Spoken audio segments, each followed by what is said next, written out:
Olá, pessoal, bem-vindo a mais uma videoaula. Essa videoaula é a segunda parte que nós vamos falar sobre encapsulamento. Então, aconselho você ver a primeira aula sobre a primeira parte sobre encapsulamento, para depois você assistir essa aula, que é uma continuação. Veja, pessoal, que na minha classe estudante aqui, ó, eu tenho um método chamado toString, né? E ele tem essa marcação chamada @variety, né? Tanto na minha classe estudante como na minha classe colaborador, eu tenho esse mesmo método. Por que ele tem essa marcação? Essa marcação significa que você está sobrescrevendo o método que já existe dentro desse objeto que vai ser gerado. Por que ele faz isso? Basicamente, porque o método toString, ele existe aqui na classe Object, ou seja, no objeto Object, que representa por esse retângulo azul. E esse retângulo vermelho é minha classe, é meu objeto, no caso, meu objeto colaborador. Lembre-se que o objeto Object, ele sempre vai estar embutido dentro de qualquer objeto, de qualquer classe que você gera no Java. Porque, entre aspas, a classe Object é o Adão de qualquer classe que você tenha no Java, que você gere no Java. Então, esse método toString, ele existe na classe Object. E como esse Object, ele vai estar embutido do objeto que você gerar de qualquer classe Java, então eu uso essa marcação aqui, ó, para falar que eu quero sobrescrever este método. No caso, esse método toString, ou seja, eu estou sobrescrevendo o método toString da minha classe Object. Assim, toda vez que eu acessar o método toString, toda vez que eu chamar o método toString dentro da programação, ele vai chamar o objeto, vai chamar o método toString da minha classe, do meu objeto específico, e não do objeto Object. Então, qual é o efeito que eu tenho em cima disso aqui? Então, olha só, eu criei dois objetos aqui, objeto do tipo colaborador, né? Apaguei aqui sem querer. Objeto do tipo colaborador, e eu vou criar também um objeto do tipo estudante. Só que aqui esse objeto do tipo estudante, eu vou colocar também dentro de uma variável object. Tá? Vou chamar essa variável object de... Não, melhor, eu vou criar aqui uma lista e colocar esses objetos dentro da lista para ficar mais fácil para visualizar. Né? Então, vamos criar uma list aqui. List. Né? Vou botar aqui o list. Import. List do tipo object, né? Vou chamar ela de lista, recebe new array list, ou seja, eu vou falar que a forma de rearranjo da lista, dos objetos dentro da lista, é do tipo array list, vou usar a técnica array list. Bom, criei essa lista, né? Essa lista espera receber objetos do tipo object, mas como object é uma classe que dá origem a toda a classe que você gera no Java, então ele aceita, como ele é pai de toda a classe, ele aceita objeto de qualquer classe. Então, aqui eu vou colocar aqui, você cria o objeto, né, e eu vou adicionar esse objeto na minha lista. Ó. Então, a lista.add, e eu vou colocar esse objeto lá dentro da minha lista. Ó. Certo? Vou colocar aqui, fechar. Então, adicionei o objeto do tipo colaborador à minha lista. Vou fazer a mesma coisa com o objeto do tipo estudante. Ó. Então, vou colocar aqui a lista.add, né? E estou adicionando dois objetos na minha lista, certo? Um objeto do tipo estudante e um objeto do tipo colaborador. Quando eu faço agora um processo, ó,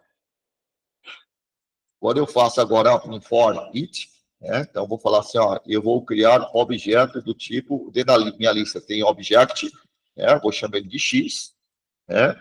2 pontos. Então, eu quero ler todos os objetos da minha lista. Quando eu peço para me fazer um sort e pedir para listar, para imprimir os objetos, né?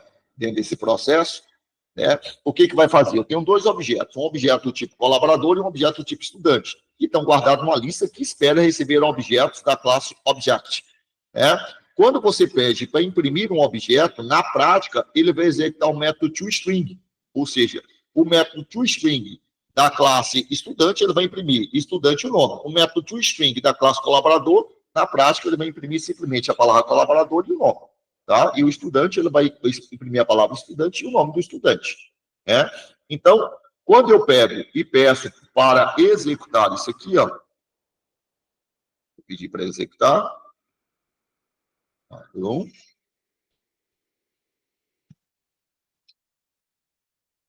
espera um pouquinho, que minha máquina é um pouco lenta.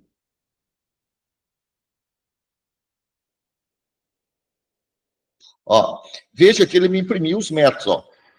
Veja que aqui, ó, colaborador Valéria e estudante Helder. Como é que ele soube qual é o método toString aqui da classe estudante e como é que ele sabe qual é o método toString da classe colaborador, já que você está guardando os objetos na lista como do tipo object? É justamente pelo fato de você ter sobrescrito o objeto. Desculpa, sobrescrito o objeto não, perdão. Sobrescrito o método com essa palavra aqui. Ou seja, toda vez que ele for executar o método toString da classe object, ele vai fazer um redirecionamento para o método toString do objeto específico. Por isso que ele consegue achar. Essa é uma das grandes vantagens que você utiliza para fazer encapsulamento. Porque eu não preciso determinar, quando você está sobrescrevendo o método, eu não preciso determinar que tipo de objeto é. Ou seja, ele executa o método toString específico do objeto. Apesar de eu ter guardado, armazenado os objetos em uma lista object, ele consegue executar o método toString de cada objeto de forma adequada, porque eu fiz esse processo aqui de sobrescrita dos métodos. Sobreposição. Agora me confundi se é sobrescrita ou sobreposição. Mas eu vou usar o termo sobrescrito. Mas ele sobrescreve a assinatura do método. Por ele sobrescrever a assinatura do método, toda vez que ele tentar executar o método toString, ele vai ver um redirecionamento para o método toString do objeto específico. Tá? Então, essa é uma das grandes vantagens que você tem por fazer encapsulamento. Agora, para você executar um método específico, por exemplo, fazer matrícula, no caso aqui do método da classe estudante, e executar o método específico, realizar tarefa da classe colaborador, como esses métodos, eu não tenho a assinatura desses métodos dentro da classe object, então eu não consigo fazer isso. Então, neste caso, para mim acessar o método específico, fazer matrícula, e o método colaborador específico, realizar tarefa, sendo que todos os objetos estão dentro de uma lista, aí agora eu tenho que verificar que tipo de objeto é para mim fazer isso. Então, olha só, como é que eu tenho que fazer isso? Vou fazer novamente, vou aproveitar esse processo aqui, ó, e vou fazer o seguinte, ó. Agora, para mim fazer isso, eu pego o objeto da lista e eu tenho que fazer isso aqui, ó. Se o objeto X instance of, aí eu utilizo essa palavra reservada para perguntar se esse objeto for do tipo colaborador, então eu vou fazer este processo aqui, ó. Eu vou falar bem assim, ó, eu quero que você converta, faça um teste desse objeto para colaborador, faça um teste desse objeto para colaborador. Uma vez que você faça um teste desse objeto para colaborador, eu quero que você execute e realizar a tarefa. Mas para mim fazer isso aqui, ó, eu tenho que ter certeza que esse objeto X que eu peguei da lista é do tipo colaborador. Caso contrário, ele vai me dar erro em tempo de execução e não em tempo de codificação.